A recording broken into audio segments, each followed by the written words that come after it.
정부 지원금을 활용한 각종 사업이 활성화됨에 따라 보조금 부정수급으로 적발되는 사례가 증가하고 있습니다. 예고 없이 사업장 압수수색부터 당하게 되었다거나 지급받았던 보조금 주무관청으로부터 부정수급이 의심되니 서명 자료를 언제까지 제출하라고 연락을 받았다거나 아예 기간조사나 자료 제출 연락을 건너뛰고 처음부터 보조금관리법 위반 관련 경찰 조사나 검찰청 조사에 참고인이나 피의자로 출석하라는 전화를 받게 되는 경우들입니다. 지원금 횡령이나 부정수령을 한 사실이 없음에도 이런 연락을 받았다면 모를까, 사실 대다수의 조사 대상자들의 경우에는 직원과 공모하여 허위 서류를 제출한다거나 외부 업체와 짜고 공사 계약 금액을 부풀려 정부 지원금을 수령한다거나 정부 기관 지원 대출을 받았던 사실이 있을 가능성이 높습니다. 예상할 수 있다시피 사장이나 직원은 물론이고 거래처 담당자까지 순차적으로 기관 혹은 경찰 조사에 불려가게 될 것이고, 수사관이 호칭상으로는 본인을 참고인이라고 불러주면서 오셔서 부담 없이 진술하고 가시라고 들었다고 해도 실질적으로는 피의자로 소환하고 있는 것이라고 볼 수 있습니다. 가담자나 이해관계인 전부와 입을 맞추고 조사에 가서 둘러대면 무혐의 처분을 받고 적당히 넘어가지 않을까 싶지만 실상은 그렇지 않습니다. 수사기관에서 나에게 소환조사를 통보해 왔다면 혐의를 입증할 만한 증거나 진술 등을 이미 확보하고 있을 여지가 상당하며 절차상 필요하니 대상자에게도 진술 기회를 주고자 출석 요구를 해오는 것이라고 볼 수 있습니다. 요컨대 내부 적발 혹은 정부기관의 전수조사, 관련자 제보에 의해 보조금 신청 과정 중에 있어 허위사실 혹은 문서위조 사실이 드러나거나 보조금을 사용하는 과정에서의 부정행위가 적발된 경우라면 형사처벌뿐만 아니라 보조금 환수는 물론이고 사업수행 배제 및 제재 부과금 처분 등의 조치가 진행될 수 있으므로 주의가 필요합니다. 보조금 부정수급 사건의 쟁점과 방어 전략에 관해 알려드리겠습니다. 보조금 부정수급 사건은 어떤 경위로 수급이 이루어졌는지, 금액 산정이 과도하게 이루어진 것은 아닌지 등을 중점적으로 살펴보아야 합니다. 실무상 유무죄를 다투기보다는 고의성의 유무, 경위의 참작, 금액 축소 등의 방식으로 방어 전략을 수립해야 하는 사례가 대부분일 수 있습니다.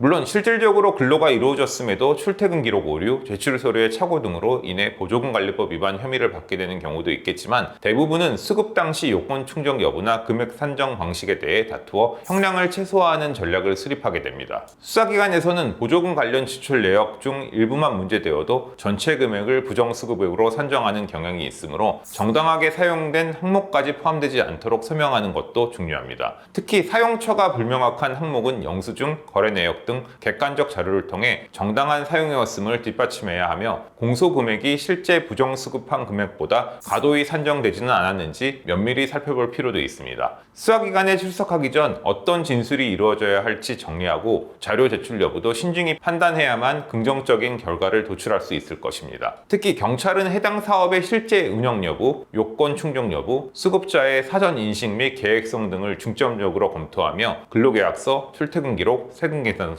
계좌 입출금 내역 등 다양한 자료를 바탕으로 고의성 여부를 판단합니다. 조사에 앞서 수급 절차의 전반적인 흐름을 정리하고 문제될 수 있는 자료들에 대해 사전에 검토한 뒤 필요한 서명 자료를 확보할 필요가 있습니다. 보조금관리법 위반 사건에 있어서는 사기죄나 문서위조 등 혐의까지 추가될 수 있는 점에 관해 알려드리겠습니다. 보조금 관리에 관한 법률의 적용을 받는 보조금은 국가가 교부하는 보조금에 한정되고, 지방자치단체가 교부하는 지방보조금에 관하여는 지방자치단체의 보조금관리 조례가 적용됩니다. 따라서 보조금관리법 위반으로 조사를 앞둔 경우 보조금의 성격에 따라 적용 법률이 달라질 수 있음을 유념하셔야 합니다. 아울러 해당 사안은 단순히 보조금관리법 위반에 그치는 것이 아니라 경우에 따라 사기죄, 업무상 횡령죄, 위계에 의한 공무집행 방해죄 등으로도 의율될 수도 있습니다. 특히 사업계획서를 처음부터 허위로 작성해 보조금을 편취한 정황이 있다면 사기죄나 문서 위조 및 동행사죄까지 적용되어 더 무거운 처벌을 받을 수도 있으며, 실제 지급된 보조금을 개인 용도로 사용한 경우라면 횡령죄 적용까지 가능해질 수도 있습니다. 또한 부정수급액이 5억 원 이상이라면 특정 경제범죄 가중처벌 등에 관한 법률이 적용되어 징역 3년 이상으로, 만약 50억 원 이상의 경우라면 무기징역 또는 5년 이상의 징역형까지 선고될 수도 있습니다. 이처럼 본 죄는 단순히 교부받은 보조금을 토해내거나 행정상 과태료 수준으로 그치는 것이 아닌 무거운 형사처벌 대상이라는 사실을 인지해 두셔야 합니다.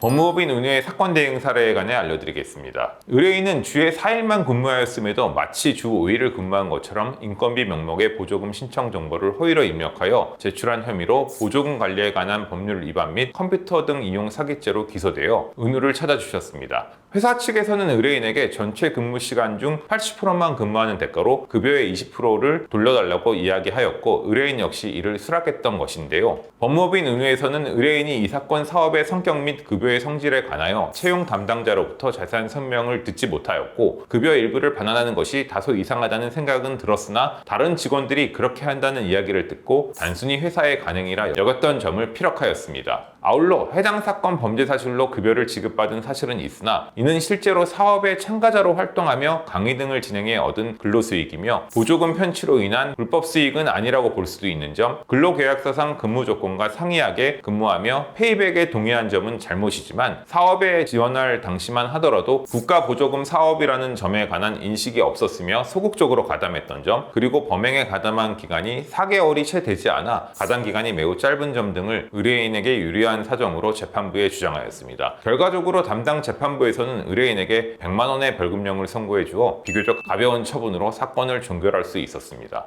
보조금 관리법 위반 사건에 있어 변호인 조력이 필요한 이유에 관해 알려드리겠습니다. 보조금 부정수급 사건은 초기에 어떠한 방향으로 진술하고 어떤 자료를 제출하는지에 따라 사건의 결과가 달라질 수 있습니다. 부정수급의 고의성 여부, 금액의 규모, 사용처, 관련자의 역할과 책임 범위 등 여러 요소를 복합적으로 고려하여 형량이 선고되기에 초기 대응의 방향성에 따라 최종 결과가 달라질 수밖에 없습니다. 법무법인 운우는 보조금 부정수급 사건에서 다수의 사건을 성공적으로 해결해온 경험을 바탕으로 양형자료 준비 및 의견서 제출을 통한 공소금액 축소 등 사안에 알맞은 대책을 수립해드리고 있습니다. 실제 보조금의 성격과 용도, 사업 운영 경위, 외부 개입 여부 등을 종합적으로 분석하여 최선의 해결 방안을 제시해드리고 있는데요. 이미 압수수색이 이루어진 상황이거나 관할 감독기관에서 출석 요구를 받은 상태라면 혼자 판단하시기보다는 법무법인 운우 조력을 통해 방향을 설정해 보시기 바랍니다.